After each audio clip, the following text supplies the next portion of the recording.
Bayangin, 25 tahun lagi, sebagian Jakarta mungkin sudah tidak bisa kita injak lagi.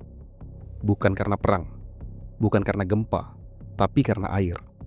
Jakarta, kota yang tidak pernah tidur, pusat pemerintahan, ekonomi, budaya, dan mimpi jutaan orang. Tapi di balik gemerlap gedung pencakar langit dan hiruk-pikuk jalanannya, ada satu ancaman besar yang terus mendekat. Jakarta sedang tenggelam. Yang mengejutkan bukan laut yang naik terlalu cepat, tapi Jakarta yang turun terlalu dalam. Banyak orang mengira Jakarta tenggelam hanya karena perubahan iklim dan naiknya permukaan laut. Itu memang benar, tapi bukan satu-satunya penyebab. Faktanya, sebagian wilayah Jakarta, terutama Jakarta Utara, turun permukaannya hingga 10-25 cm per tahun. Musuh terbesar Jakarta bukan ombak, tapi pompa air. Penyebab utama penurunan tanah Jakarta adalah pengambilan air tanah berlebihan. Banyak bangunan dan industri masih menyedot air tanah, karena suplai air bersih belum merata. Bayangkan spons yang diperas terus-menerus.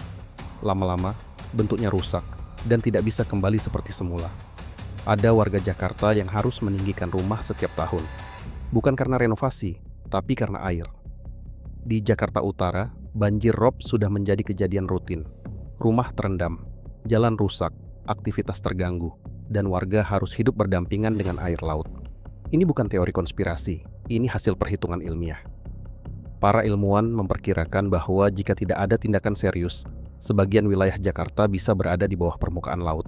Pada tahun 2050 Jakarta tidak tinggal diam. Tapi pertanyaannya, apakah langkah ini cukup cepat? Pemerintah membangun tanggul laut raksasa untuk menahan air laut, serta mendorong pengurangan penggunaan air tanah dan perbaikan drainase.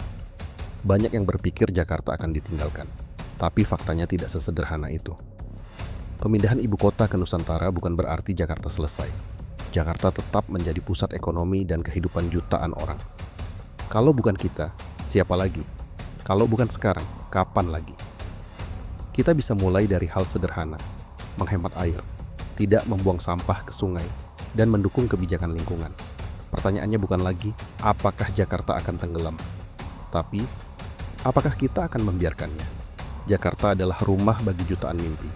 Jika kita diam, kota ini bisa hilang bukan karena satu bencana besar, tapi karena kelalaian kecil yang terjadi setiap hari. Jakarta bisa tenggelam, atau justru bangkit lebih kuat dari sebelumnya.